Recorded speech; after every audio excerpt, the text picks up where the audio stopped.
우리들에게는 정말 낯선 말씀 중에 하나가 레위기 말씀이고 11장 말씀입니다. 이 레위기 11장 말씀은 우리들에게 이것을 말해주고 있죠. 무엇은 먹어도 되고 무엇은 먹어서는 안 되는지에 대한 그 상세한 목록을 담고 있는 것이 바로 이 레위기 11장 말씀입니다. 이스라엘 백성들에게 이 먹을 것, 먹지 말아야 될 것을 말하고 있는 이 목록이 과연 오늘을 살아가고 있는 우리에게 과연 필요한 말씀일까? 어제도 돼지고기를 먹었고 오늘도 돼지고기를 먹을 것이며 내일도 돼지고기를 먹을 것이고 계속해서 돼지고기를 먹을 삼겹살을 냉장고에다 쟁여놓고 먹는 우리들에게 돼지는 먹지 말라라고 말하는 이 말씀이 과연 무슨 의미가 있을까? 오징어 볶음을 계속해서 먹을 우리들에게 비늘이 없고 지느러미가 없는 그 생선 먹지 말라, 장어 먹지 말고 오징어 먹지 말라라고 하는 그 말이 우리들에게 무슨 의미가 있을까? 장어는 우리들에게 정말 아주 좋은 음식이죠. 없어서 못 먹어서 문제지. 근데 그 음식을 먹지 말라라고 하는 이 목록이 있는 이것이 과연 우리들에게 무슨 의미가 있을까라고 질문을 던져보게 되어집니다. 그래서 많은 성도님들이 성경 통독을 계획을 하고 읽다가 첫 번째 걸리는 말씀 중에 하나가 이 레위기 말씀이죠. 과연 우리들에게 지금 이 목록이 무슨 의미가 있냐라는 것이죠. 그러나 이 레위기 11장은 단순히 고대 이스라엘의 위생 수칙이나 식단표가 아닙니다. 이 말씀을 이스라엘 백성에게 주신 이유는 거룩하신 하나님이 자기 백성의 가장 일상적인 영역, 바로 즉 식탁에서 어떻게 하나님의 통치를 실현하실 것인가, 그리고 그 이스라엘 백성들이 그 식탁에서 가장 일상적인 영역에서 하나님의 통치를 어떻게 인정할 것인가를 말씀해 주시는 것이 바로 이 레위기 11장입니다. 구속사 안에서 하나님의 백성이 어디까지 거룩하게 살아가야 되고 어디까지 하나님의 말씀을 생각하며 지켜야 되는가라는 것을 말해주는 것이 바로 이 레위기 11장의 말씀이라는 것이에요.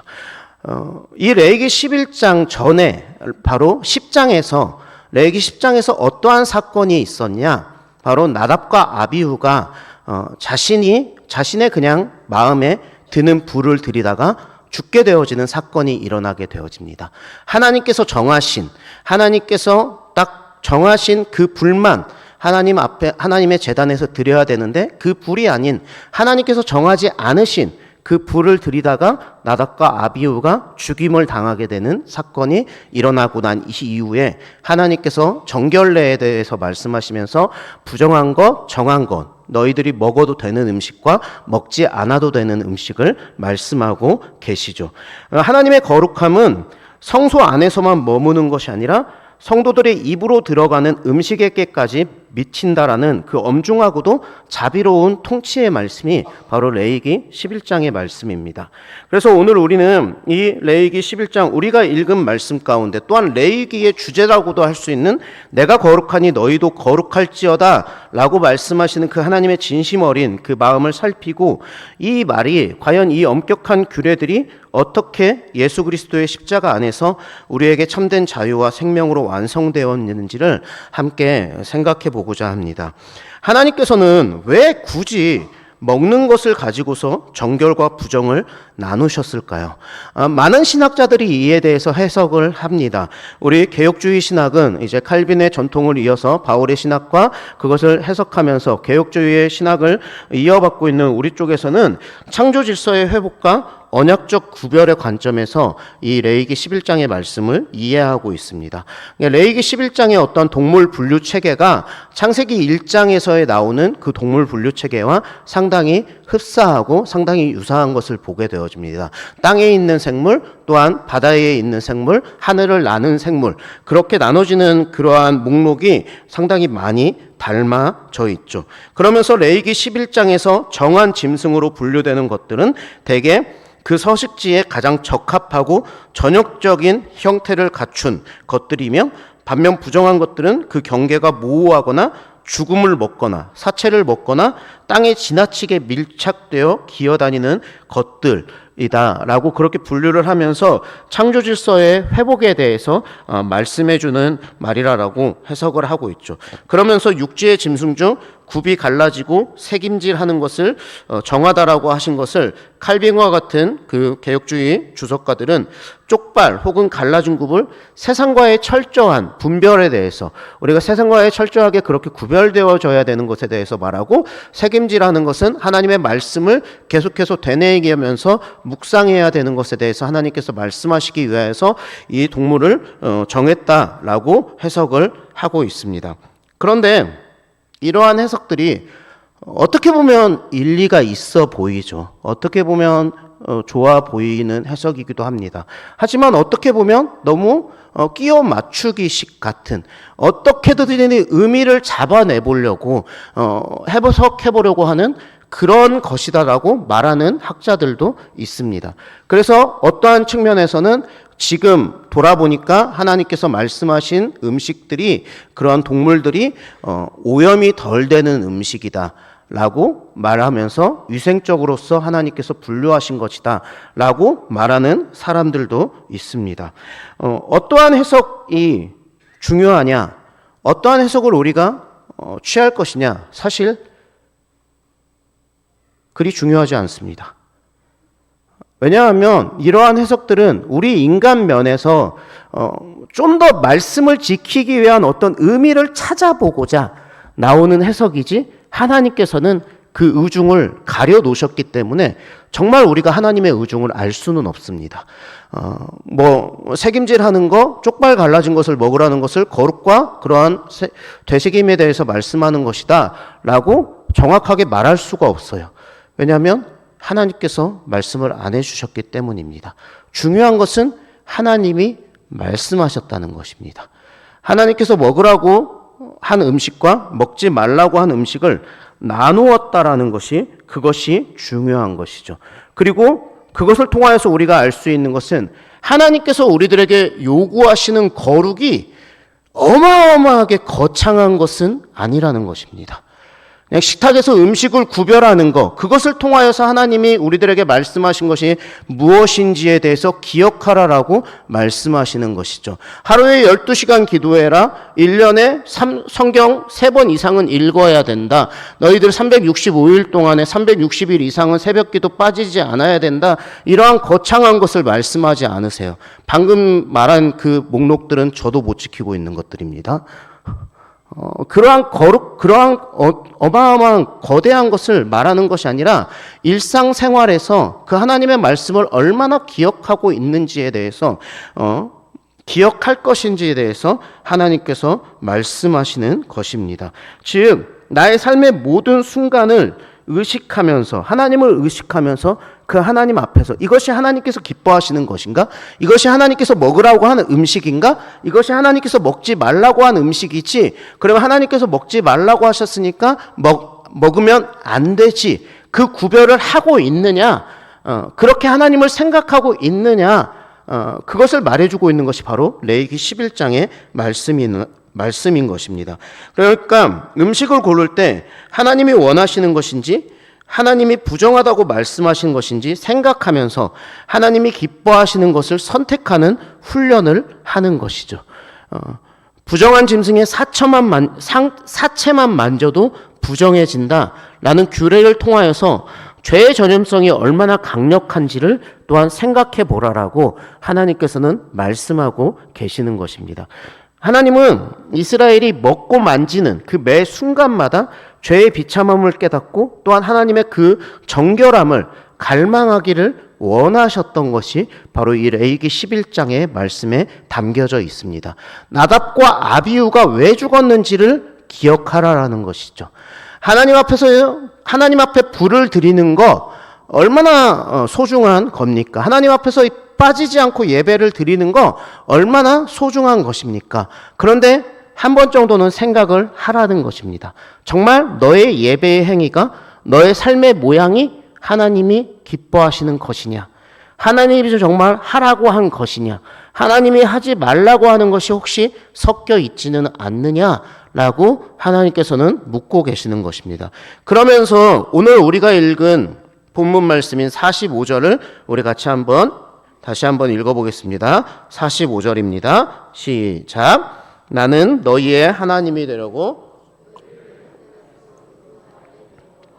내가 거룩하니 너희도 거룩할지어다. 여기서 우리는 하나님의 이 순서를 주목해야 됩니다. 제가 여러분들하고 긴 시간 동안 십계명의 말씀을 나눴었던 것을 혹시 기억하시는지 모르겠습니다. 그 십계명을 하나님께서 말씀하실 때도 마찬가지이고 오늘 이 정결례에 대해서 45절 말씀을 주시면서도 마찬가지로서 하나님께서 뭘 먼저 말씀하시냐면 나는 너희의 하나님이다 라는 것을 먼저 말씀하십니다. 하나님과의 그 관계가 이스라엘 백성이 어떻게 성립되어져 있는지를 기억하라라는 것입니다. 내가 너희를 이미 인도하여 내었다. 나는 너희의 하나님이다 라고 말씀하시는 것이죠. 우리의 신앙생활에서 이것을 놓치지 마시기 바랍니다. 우리는 자꾸 이 순서가 바뀌는 경우가 많이 있어요. 내가 무언가를 하면 하나님께서 나를 인정해 주시고 내가 무언가를 함으로 말미암아 하나님 앞에서 무언가 칭찬받으려고 하고 하나님 앞에서 무언가 열심을 내려고 하는데 그것도 소중한 마음이죠. 하지만 그 전에 항상 기억하시길 바랍니다. 하나님이 나에게 누구이신가를 먼저 붙드시기 바랍니다. 하나님께서는 이스라엘 백성들에게 명령을 주시면서 항상 먼저 이렇게 말씀하여 주십니다. 너희를 건져낸 너희의 하나님이다 라고 하나님께서는 말씀하십니다. 그렇기 때문에 내가 너희를 이미 인도하여 내었으니 이제 너희는 내 백성답게 거룩하게 살아라 라고 하나님께서는 말씀하시는 것입니다. 거룩하게 살면 나의 백성이 되어진다. 그것이 아니라 나의 백성이기 때문에 너를 내가 건져냈기 때문에 나의 백성답게 살아라 라고 하나님께서는 말씀하시고 계십니다. 45절 말씀에 나는 너희의 하나님이 되려고 너희를 애굽 땅에서 인도하여 낸 여호와라라고 하나님께서는 자기 자신을 그렇게 너희를 인도하여 낸 여호와다라고 말하고 있습니다. 이 인도하여 냈다라는 이 히브리어 원어는 이러한 뜻을 가지고 있습니다. 위로 올리다 라는 뜻을 가지고 있습니다. 그러니까 아래에 있었던 사망 가운데 있었던 죄 아래에 있었던 죄의 지배 아래에 있었던 그들을 위로 올려주시면서 인도에 내주셨다는 것이죠. 하나님은 하나님의 백성이 더 이상 땅의 저주 아래에 머물러서 배로 밀어다니며 죽음을 먹는 존재가 아니라 고개를 들어서 하늘을 바라보고 하나님의 성품을 닮아가는 그런 존재가 되기를 원하셨습니다. 그래서 하나님은 내가 거룩하니 너희도 거룩하라 라고 말씀하고 계시는 것입니다. 이 명령은 하나님의 거룩하심을 우리가 닮아가야 된다. 그러니까 너희들 더욱더 허리띠 졸라매야 되고 더욱더 열심히 살아야 되고 더욱더 그렇게 올가매야 되고 버려야 될 거 버려야 되고 철저하게 그렇게 살아가야 된다라는 그런 사슬이 아닙니다. 우리를 옥죄기 위한 그러한 말씀이 아닙니다. 이것은 이제 나와 같은 수준에서 사귐을 가질 수 있는 나의 소중한 자녀가 되었다라고 하나님께서 오히려 선포해 주시는 것입니다. 내가 거룩하니 너희도 거룩할지어다. 너희는 나의 백성이다. 내가 너희를 인도하기 위하여서 무슨 일을 했는지까지 기억해라. 그것을 기억함으로 말미암아 나와 사귀자. 나와 같이 걸어가자. 그래서 나의 거룩함을 닮아가자. 라고 하나님께서 말씀하여 주시는 사랑의 초대임을 기억할 수 있기를 바랍니다. 장교가 사병보다 더욱더 오랜 기간 훈련을 받고 더욱더 많은 것들을 배웁니다. 왜냐하면 장교에게는 그만큼의 더 많은 책임이 주어지게 되어지고 그만큼 많은 일을 해야 되기 때문입니다. 장교가 잘못 인도해버리면 그 밑에 있는 모든 소대원들과 모든 중대원들은 다 잘못된 길을 가게 되기 때문에 장교들은 더욱더 많이 훈련을 받고 더욱더 빡센 훈련을 받게 되어집니다. 우리에게 하나님께서 내가 거룩하니 너희도 거룩할지어다 라고 말씀하시는 것은 우리에게 주어진 그 직분과 우리에게 주어진 그 신분이 얼마나 놀라운 신분인가를 기억하라라는 것입니다. 우리를 제사장 나라로 부르셨기에 세상과는 다른 그 거룩의 훈련을 시키시는 것이죠. 그래서 11장에 그 여러 가지의 음식, 정한 것과 부정한 것을 부정하면서 이웃 백성들을 따라가지 말 것, 이방인들이 하는 것들을 따라가지 말 것을 말씀하여 주시는 것이고, 이러한 먹을 것과 먹지 말아야 될 음식들을 너희들이 보면서 하나님이 너희들에게 원하시는 것이 무엇이고 너희들이 누구의 백성인지를 기억하라 라고 하나님께서는 말씀하시는 것입니다. 그러나 이스라엘의 역사는 어떠했습니까? 그들은 지금까지도 철저한 유대인들은 지금도 먹는 음식을 가려서 먹습니다. 오징어를 먹지 않습니다. 그래서 지중해에서 나오는 오징어가 많이 버려진다라고 합니다. 우리 다 같이 가서 오징어 잡아 옵시다. 이런 이야기를 하자는 것이 아니고요. 그들은 그렇게 먹는 것에 대해서는 철저했을지 모르지만 그 중심은 부정한 짐승들보다 더욱더 심하게 오염되어져 있었죠. 입으로 들어가는 것보다 마음에서 나오는 악한 생각과 탐욕이 그들을 더럽혔습니다. 우리 역시 마찬가지입니다. 우리 힘으로는 결코 하나님의 거룩이라는 이 기준에 도달할 수 없습니다. 우리가 정결규례를 문자 그대로 지킨다 한들 우리 영혼 깊숙이 자리 잡은 그 죄의 부정함을 씻어낼 길은 없습니다. 이 정한 음식과 부정한 음식을 우리가 철저하게 구분하여서 지킨다고 하여져서 우리의 건강이 조금은 좋아질지 안 좋아질지 그것도 잘 모르겠습니다. 왜냐하면 어떤 의사들은 육식이 자기 자신은 채소 하나도 안 먹고 소고기만 먹고 건강하다고 말하는 의사들이 있기 때문이죠. 그러니까 무슨 음식을 먹느냐가 중요한 것이 아니라라는 것이죠. 그리고 우리가 이것을 철저하게 지킨다고 해서 우리가 하나님의 백성이 되느냐라는 것이 아니라라는 것입니다. 하나님이 말씀하신 말씀을 온전히 지킬 수 있는 존재는 이 땅에 그 누구도 없습니다. 하나님이 말씀하신 것을 기억하면서 우리는 순종하기 위해서 발버둥 치죠. 하지만 오늘 또 넘어지고 내일 실패하고 또 낭망하고 좌절하는 것이 우리의 연약함이고 우리의 부족함입니다. 하나님께서 이 규례를 주시면서 항상 말씀하여 주시는 것이 이 45절 말씀이라는 것을 기억하시길 바랍니다. 너희들이 규례를 지켰기 때문에 내가 너희들을 구원한 것이 아니라 내가 너희를 구원하여 내었으니 이제 하나님의 백성답게 한번 살아보자 라고 말씀하시는 것입니다. 하지만 우리의 힘으로서는 이것이 되지 않습니다. 그렇기 때문에 우리에게 예수 그리스도가 필요합니다. 구약의 정결법은 부정한 것이 정한 것에 닿으면 정한 것도 부정해진다고 가르쳤습니다. 그래서 그 부정한 것을 만지면 당장 씻어야 되고 그 부정한 것에 닿은 옷들도 다 빨아야 되고 심각하면 버려야 된다라고 말씀하시죠. 하지만 예수 그리스도는 오히려 반대입니다. 예수께서 부정한 자들에게 손을 대시자 예수가 부정해지는 것이 아니라 부정한 자들이 정결해지는 그런 놀라운 역사가 일어납니다. 예수 그리스도는 율법의 모든 요구를 완전하게 성취하셨습니다. 그분은 창조 질서의 완성이시고 단 한순간도 하나님과 분리되지 않은 온전한 거룩의 본체이십니다.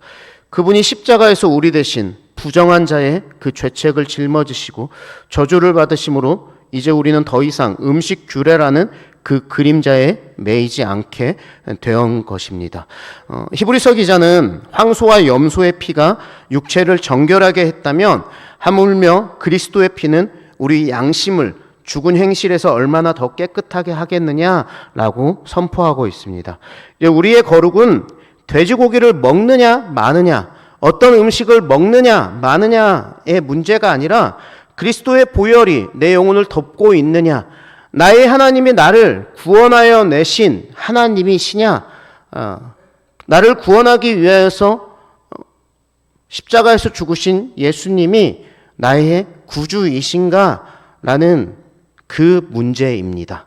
십자가는 우리를 죄와 사망의 법에서 해방시켜서 참된 거룩의 자유로 인도하는 유일한 길입니다.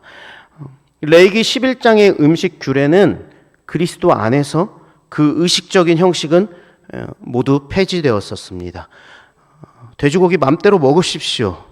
오징어 맘대로 먹으십시오. 독수리도 잡아서 먹을 수 있으면 잡아서 드시기 바랍니다. 이 음식의 규례에서 우리는 자유하게 되어졌습니다. 하지만 그 영적인 원리는 우리가 분명히 붙잡을 수 있기를 바랍니다. 먼저는 분별하시기 바랍니다. 정한 것과 부정한 것, 그것을 식탁에 올릴 때 이스라엘 백성들은 계속해서 생각해야 됐습니다. 이 음식이 하나님이 먹으라고 하는 음식인가, 먹지 말라고 하는 음식인가 계속해서 생각해야 했습니다. 그래서 골라내야 됐습니다.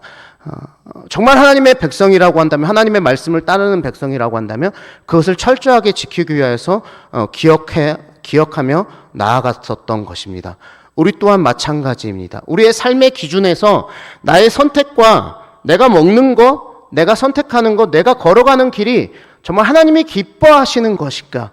하나님께서 취하라고 한 것인가? 하나님께서 취하지 말라고 한 것인가? 그것을 분별하면서 나아갈 수 있는 우리가 되어지기를 소망합니다. 설교 가운데에서 여러분들과 그러한 나눔을 몇 번 했죠. 청년들 가운데서 그런 질문을 하는 경우가 있어요. 성경에서 술을 먹으라고 했나요? 먹지 말라라고 했나요? 그 질문의 우중에 뭐가 있을까요? 제발 먹어도 된다라고 말해주시지 않으실래요? 성경 가운데서 이러하니까 먹어도 된다라고 말해주지 않으실래요?